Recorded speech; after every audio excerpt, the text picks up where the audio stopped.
Close 6 Democrats have introduced articles of impeachment against President Donald Trump, a longshot effort that stands little chance in the Republicanled House. The 5 articles include accusing the president of obstruction of justice. November 15. There are many uncontested facts that suggest Trump is an extraordinary threat to our democracy and constitutional order. We see no reason for delay. The Constitution provides that the House of Representatives shall have the sole power of impeachment, and that the President shall be removed from office on impeachment for high crimes and misdemeanors. The House Judiciary Committee, when it considered articles of impeachment against former President Richard Nixon in 1974, addressed the question of what constitutes a high crime or misdemeanor.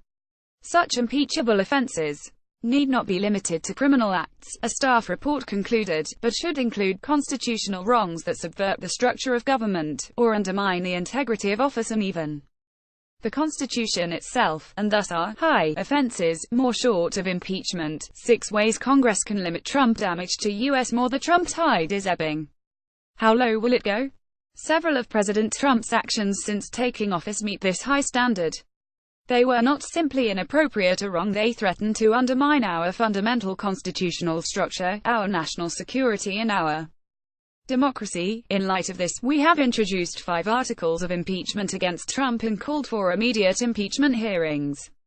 The articles address a range of Trump's actions, from obstruction of justice and violations of the Constitution's foreign and domestic emoluments clauses to undermining the independence of the federal judiciary and the freedom of the press. We recognize that several investigations are ongoing, including one led by Special Counsel Robert Mueller into Russian interference in the 2016 U.S. presidential election and possible collusion with the Trump campaign. We support a continuation of these efforts to ensure complete transparency and accountability.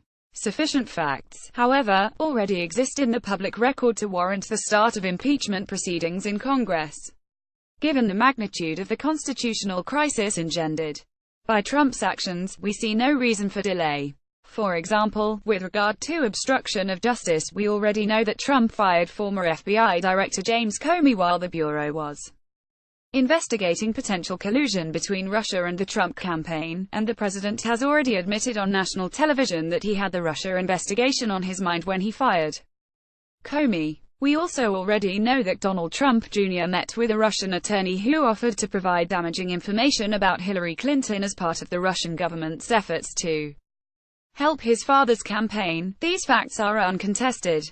Similarly, uncontroverted facts support the charge that the president has violated the foreign and domestic emoluments clauses. Unlike all of his modern predecessors, Trump has refused to release his tax returns or to divest his assets or place them into a blind trust. As a result, foreign governments and even the United States government have spent thousands of dollars at Trump-branded properties in which Trump continues to have an ownership interest. The framers of our Constitution wisely prohibited presidents from accepting these kinds of payments to protect against their potentially corrupting influence. More. Who pays for Trump's contempt for ethics? USA. Policing the USAA. Look at race, justice. Media consider that the Kingdom of Saudi Arabia reportedly paid $270,000 to the Trump International Hotel in Washington, D.C., as part of a lobbying effort, and the Embassy of Kuwait held an event there estimated at somewhere between $40,000 and $60,000. Domestically, Trump's repeated visits to Trump-branded properties in which he retains an ownership interest have caused the federal government to spend money at his businesses, including at least $137,000 by the Secret Service for golf carts and more than $1,000 for just 2 nights of lodging at Mar-a-Lago by the National Security Council.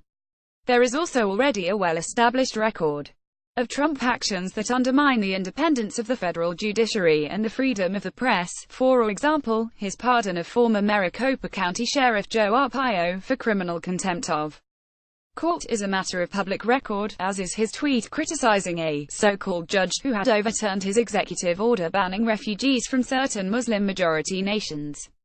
And it is also public record that the president circulated a video of himself violently wrestling a man covered by a CNN logo. Many more facts support an impeachment inquiry and, we believe, impeachment itself, too.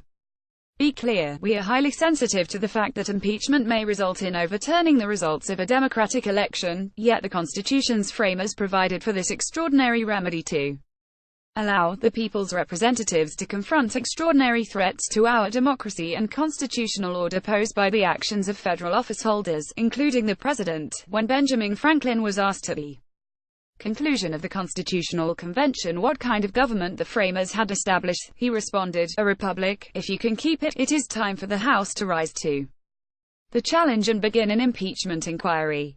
Steve Cohen of Tennessee, Luis Gutierrez of Illinois, Al Green of Texas, Marcia Fudge of Ohio and Adriano Espaillat of New York are Democratic members of the House.